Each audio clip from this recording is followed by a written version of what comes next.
lanjutkan Pak Diki.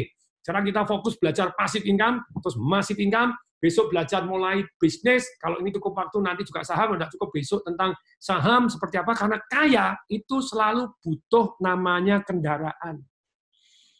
Saya ulangi, kaya butuh kendaraan.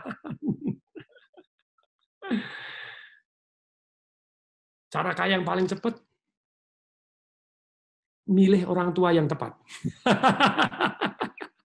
Kalau boleh milih, oi Pak Motar saya jadi anaknya, ya boleh juga Pak Motar ya. Oi Om Lim saya jadi anaknya, lain cepat kaya, oh boleh juga anak-anak gitu ya. Nah kalau nggak bisa milih orang tua, oh minta jadi anak saya, memangnya oh pesugihan ya, warisan itu. Yang kedua, ini cari janda kaya, cari tuyul lagi ayah. Jadi tentu saja kaya cepat yang kedua tadi, kawin dengan orang kaya. Ada orang bilang, kawin dengan anaknya orang kaya. Itu doanya enggak bagus. Itu. Kawin sama anaknya orang kaya, doanya cepat mati, doain mertuanya cepat mati. Woi, kualat enggak bagus gitu ya. Babi ngepet lagi ya. Oke, jadi kawin sama laki-laki kaya. Ya kalau perempuan, nah kalau laki-laki, oh Pak, enggak apa-apa Pak, ada laki-laki yang senang sama laki-laki. Ini yang normal aja, woi ini ya. Jadi sekretarisnya Warren Buffett, boleh nih. Keren, oke. Sekarang begini, jadi kalau Anda mau kaya cepat, ya Anda harus butuh kendaraan. Ada kendaraannya. Bisnis, properti, saham. Jual beli perusahaan lebih jauh lagi. Oke, mari kita lanjutkan. Nih, jadi anak angkat Pak Tung. Oke deh, no, saya angkat gitu ya. Cari janda kaya nih Pak Nyoman nih dari tadi sasarannya janda melulu. Hah, no, ya. Boleh juga gitu ya. Oke, mari kita lanjutkan. Mari kita lanjutkan. Yuk, lanjutkan Pak Diki materinya. Jadi gini, sekarang kalau Anda kepingin kaya, bagaimana caranya membuat ini sekali lagi kebiasaan yang baik adalah lebih penting dari penghasilan yang besar ya. Kebiasaan apa? Terima duit sisihkan. Kebiasaan apa? Bergaul dengan orang kaya. Kebiasaan apa lagi? Berani take risk, tapi bukan take risk yang ngawur. Kalau Anda tidak pernah berani take risk, ya tidak pernah jadi. Nah, kemudian, sekali lagi, kebiasaan apa lagi? Kebiasaan follow up sampai cetak gol. Banyak orang buka usaha, gagal sedikit, setelah 3 kali, saya tidak berbakat bisnis. Persis anak-anak yang lagi jalan. Jatuh sekali, jatuh 2 kali, jatuh 3 kali, terus ngomong apa? Saya memang tidak berbakat jalan. Ya tidak bisa jalan. Oke, mari kita lanjutkan nih. Lanjutkan nih. Nih, kebiasaan baik penting. Tapi sudah. Sebentar, kita sebelum kita lanjutkan kita ini dulu, ngolet dulu. Ayo semuanya berdiri. Semua berdiri. Ini saya ganjel pakai bukunya ini dulu. Ayo ganjel dulu. Ayo berdiri. Berdiri. Ayo kita berdiri semua. Mari kita ngolet dulu, semuanya ngolet. Katakan iya. Ke samping katakan ihi 3 kali yuk. Ihi. Ke samping ehek 3 kali. Ayo semua berdiri. Yang nonton berdiri ini. Ayo 873 orang yang berdiri. Mulai ke kiri katakan ehek 3 kali. Ehek. Ke belakang katakan yang panjang. Oh. Boleh mau ke depan katakan yang mesra. Oh yes baby. Yeay. Tanya teman-temannya semua. Semua. Lari-lari kecil. Ayo lari-lari. Ayo lari-lari kecil. Lari-lari kecil, saya hitung sampai 10, kita loncat teriak ya. 1, 2, 3, 4, 5, 6, 7, 8, 9, 10. Lagi. 1, 2, 3, 4, 5, 6, 7, 8, 9, 10. Lagi, ayo. 1, 2, 3, 4, 5, 6, 7, 8, 9, 10. Lagi. Biar metabolismenya lancar. Ayo, metabolisme lancar.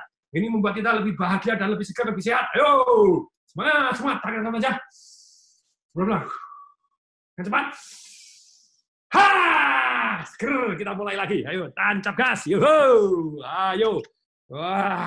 Kebanyakan duduk, kurang jos, harus gerak biar seger, sehat, semangat. Videonya Pak Tung kok nggak ada? Yang lain ada nggak? Tolong jawab. Ada, sip. Ada. Berarti internet Anda yang gangguan. Kadang kalau internet saya gangguan, saya nggak ada, semua nggak bisa lihat saya. Mendadak saya, hilang. Gitu ya. Nah, tapi kalau sekarang ada, yang nggak ada, internet Anda yang gangguan. Oke. Kangen senam-senam, iya pijet-pijetan. Saya juga kangen. Sekarang nggak bisa pijet. Oke, mari kita lanjutkan ya. Nih, pentingnya kebiasaan. Nih, salah satu contoh yang kebiasaan buruk nih. Mike Tyson punya penghasilan besar tapi tidak mempunyai kebiasaan membuat passive income. Saat umur 40 tahun dia punya penghasilan 400 juta. Kali 10.000, 4.000 miliar kalau 10.000 loh. Padahal lebih, sekarang sudah 15.000 nih. Jadi sudah 600 miliar Pak Diki, 6.000 miliar. Tapi umur 42 tahun menyatakan diri bangkrut dan masih utang US 38 juta. Kok bisa? Karena dia kebiasaan orang miskin. Terima duit beli apa, beli ini, beli itu. Terus kebanyakan drama. Kawin cerai.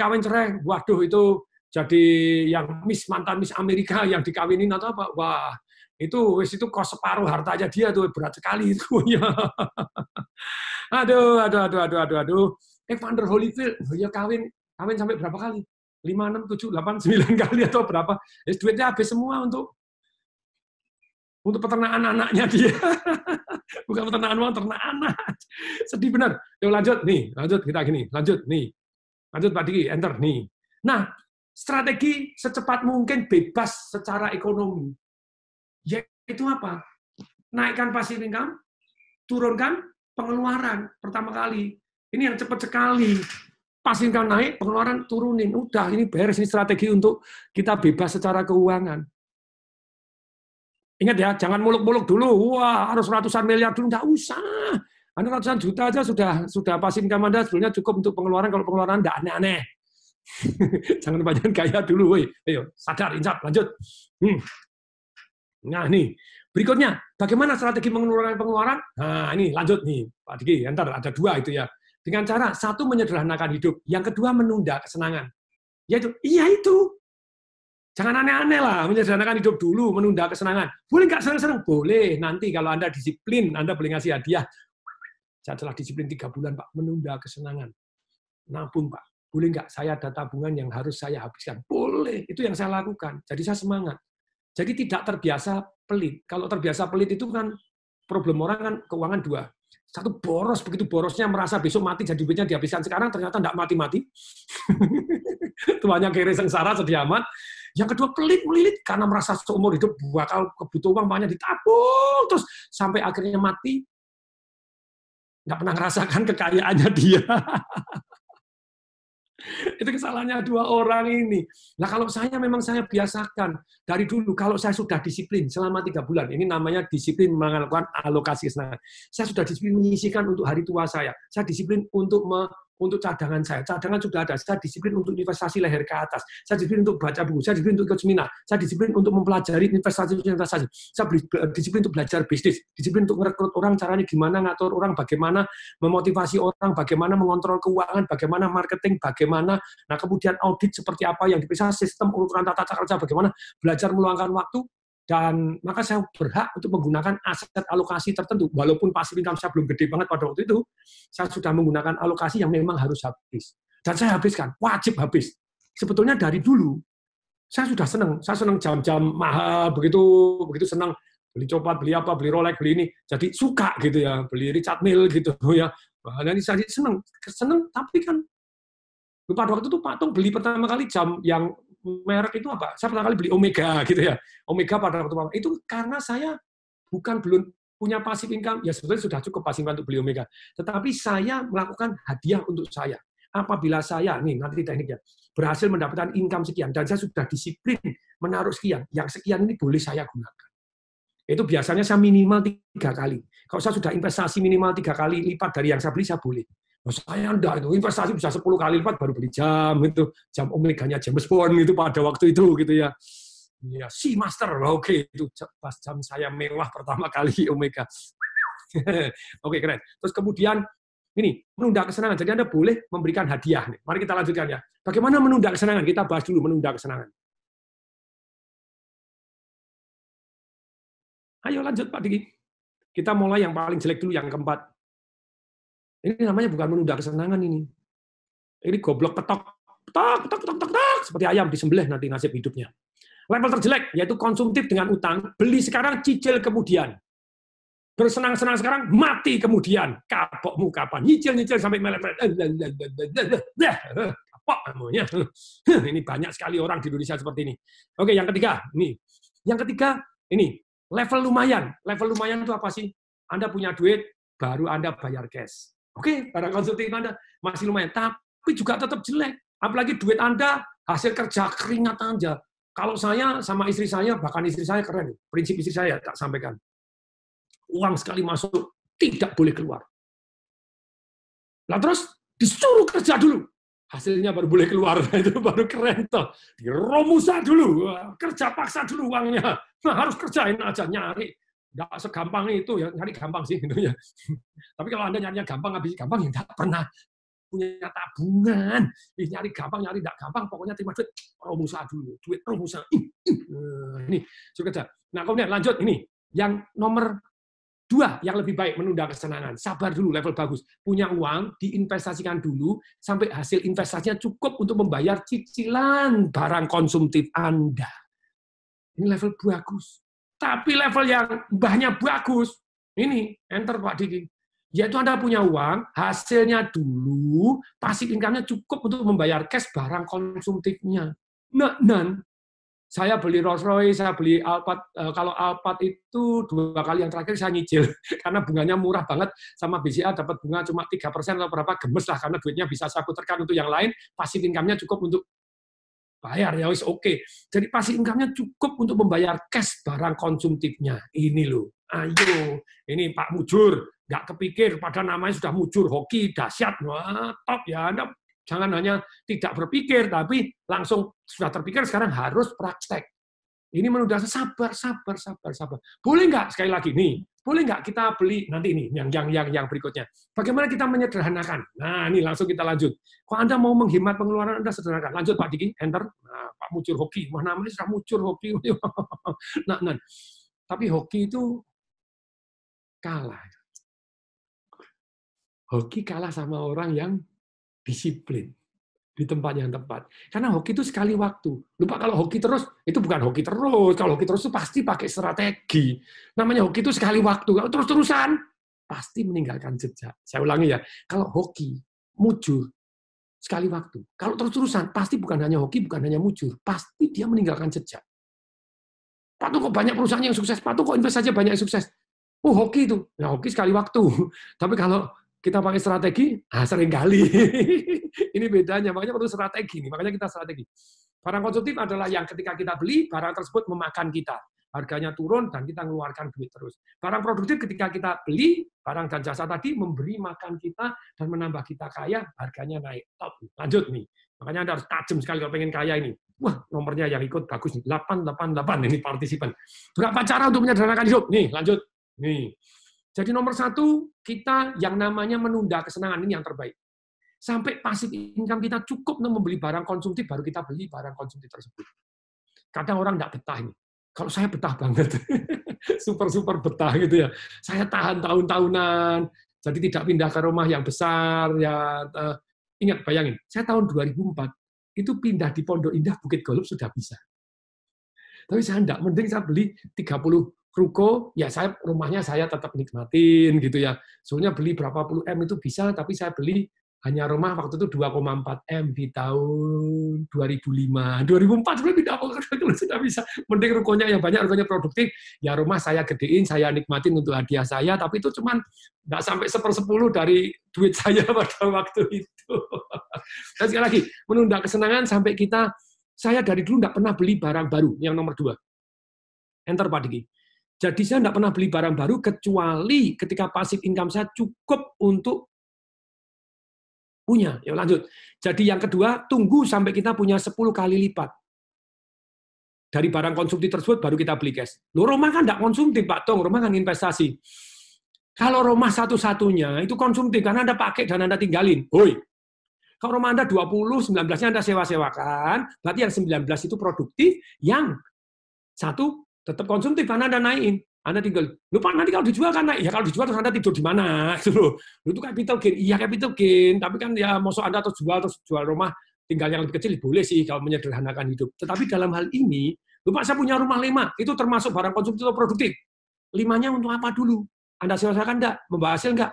Enggak, Pak, ditempatin mertua saya, tempatin orang tua saya, tempatin kakak saya, adik saya, tiap bulan saya harus mengeluarkan biaya listrik, biaya air, saya harus subsidi begini. Ya itu konsumtif, darling. Lu nanti kalau dijual kan untung. Pada waktu dijual menghasilkan untung, itu baru produktif. Sebelumnya adalah konsumtif. Mas, remember this one. Oke, yang ketiga, nih. Saya dulu beli BMW seri 5, tahu nggak? Saya beli Toyota Previa. Ya, saya sudah itu. Tapi bekas semua. Itu Toyota Previa saya, bekasnya Pak Hamzahas. Wah, keren. tangkap polisi dilepas dulu. Karena SNK-nya masih namanya anaknya Pak Hamzah, alamatnya ini putrinya Pak Hamzah, Bapak mau tilang waktu jadi wakil presiden, tidak ada yang berani nilang. Keren juga. Saya beli BMW ya BMW bekas. Saya beli Mercy S-Class bekas, Mercy Sport besar. Yang terakhir ini baru beli Alphard, Fortuner, kemudian Rolls Royce, kemudian ini saya beli baru semua. Nah, kenapa kok beli baru? Ya karena pasif income saya sudah cukup. Nih. Lanjut Pak Diki, menurunkan tingkat barang konsumtif kita. Bisa beli BMW seri 7, beli seri 5 lah. Saya waktu itu beli Mercy S-Class baru bisa, seri 7 baru bisa. Saya beli seri 5, bekas lagi gitu ya. Karena mobil itu, aduh, itu penurunan paling dramatis gitu ya. Kalau mau lebih lagi penurunan yang paling dramatis lagi, beliau kapal. Anda paling bahagia pada waktu beli kapal, paling bahagia berikutnya pada waktu jual kapal Anda. Waktu jual lega. Tapi kapal masih kalah sama helikopter. Kapal itu kalau nggak dipakai, ya nongkrong gitu biayanya nggak begitu banyak. Tapi kalau helikopter ini nggak terbang begini, Anda butuh sekitar 683.000 ya. Pak Diki pernah hitung-hitungan saya, karena Pak Diki membuat Heli Club bareng dengan saya, jadi dia mendampingin saya, Pak Diki MC, jadi hitung-hitungannya dia tahu persis. Itu total ada Pak Diki, masih ada bekasnya yang hitung-hitungan dulu, yang kita ini. Jadi tidur aja 680-an ribu US dollar, Anda tidak pakai 1 menit pun. Nah itu helikopter gitu ya. Nah oke. Tapi ini Pak Diki baru nyari hitung-hitungannya. Nggak perlu Pak Diki, karena Pak Diki, oke. Lanjutkan materi yang tadi saja. Materi yang helikopter bolehlah besok mau ditunjukin kalau Anda pengen punya heli, harganya berapa, terus biayanya apa saja, besok Pak Diki boleh gitu ya. Kenapa kok Pak Tong hitungin? Wah, dari saya dulu ceritanya punya helikopter gitu ya, kenapa tidak? Sampai rumah saya aja atas tak kasih landasan helikopter gitu. Saking senengnya helikopter. Tapi tunggu, sabar dulu. Hari saya beli tunai bisa bayarin setiap tahun 683.000 US dollar bisa, tapi belum rela. Itu apa? Aneh-aneh itu. Jaya tok namanya. Mending klub lah. Kalau klub boleh turunan bareng-bareng. Karena pakainya juga jarang. Apalagi sekarang begini, jarang. Tadi dulu saya nekat pengen beli terus, tapi untung ilmunya sharing ke orang jadi inget terus itu. Oke, lanjut ke yang keempat nih. Yang keempat ini cara yang menarik. Kita menjanjikan sama diri sendiri. Kalau saya sukses menyisihkan 3 kali lipat dari barang konsumtif yang kita inginkan tersebut, maksudnya menyisihkan itu memasukkan kepada investasi, maka kita boleh beli barang konsumtif tersebut. Contohnya, saya kasih contoh. Anda punya penghasilan misalnya 1 miliar. Terus barang konsumtif yang Anda inginkan, Anda pengen beli mobil harganya 200 juta. Anda belum punya pasif income, ya pasif income masih kecil. Tapi Anda challenge diri sendiri. Kalau saya tahun depan bisa dapat 1 miliar. 1 miliar apa? 200 juta untuk keperluan sehari-hari, 600 juta untuk investasi, maka sisa 200 juta boleh untuk beli mobil tersebut. Lupa, 1 miliar kan 4 kali. Enggak. Karena kan masih kebutuhan Anda sehari-hari. Jadi sisanya boleh. Anda challenge. Kalau tahun depan tinggal saya gini, saya boleh beli mobil, kasih hadiah, boleh. Tapi kalau Anda sabar dikit, 200 juta itu digulungkan dulu, bukain laundry, waduh. Top, Marco, top, jos, Marco, jos. Lanjut Pak Diki, lanjut. Nih, siap semua ya, lanjut ya, semangat ya. Oke, strategi menaikkan passive income. Ini penting, kan tadi kan strategi 2 dong. Kalau Anda mau bebas financial independent, pengeluarannya diturunkan dulu, disederhanakan. Tadi caranya, nggak aneh-aneh. Jadi nggak aneh-aneh. Nah, kemudian berikutnya, yang kedua adalah satu yang namanya adalah tadi menurunkan istilahnya pengeluaran. Yang berikutnya menaikkan passive income, caranya bagaimana? Ini menaikkan passive income itu caranya bagaimana? Oh boleh Pak di-share hitungan helinya. Wah kapal harganya berapa? 10% gaji disimpan dalam bentuk apa? Pertama kali ya tabungan dulu deh. Kalau Pak tabungan biar administrasi lebih gede dari bunganya, duit saya berkurang. Celengan kasur, masih bawa kasur atau celengan, gitu boleh deh, gitu ya. Nah, kalau kita hutang ke bank tujuan beli franchise, boleh nggak? Seperti Indomaret, boleh. Karena franchise-nya di Indomaret itu mempunyai satu yang namanya garansi income. Kalau income-nya nggak segini, dia masih bisa dilakukan, begitu ya. Oke, sekarang kita lanjutkan dulu bagaimana menaikkan passive income. Yuk, lanjut Pak Diki. 1. Fokus untuk membuat massive income. Habis ini kita belajar gitu ya. Cari duit yang langsung banyak, itu caranya bagaimana? Dari hasil kerja kita, aktif income kita ini dapat duit banyak, baru kita alokasikan duitnya ke massive income. Oke, yang kedua. Yang kedua, kita mulai fokus bersamaan aktif income dan passive income. Maksudnya apa? Sambil kerja kita mulai membangun. Contohnya, driver saya, wah Pak Mus suruh ngajar boleh juga nih. Pak Mustafa lumayan loh itu ya. Pak Mus itu driver saya 12, 13, mungkin sekarang sudah tahun ke-14. Lumayan, sudah punya 3 rumah, terus kemudian punya kos-kosan 5 kamar, tapi dari dulu 5 kamar saya protes melulu. Tapi terakhir kemarin mau dibangun, ambruk, kena badai. Aduh Pak Tuh, kena badai.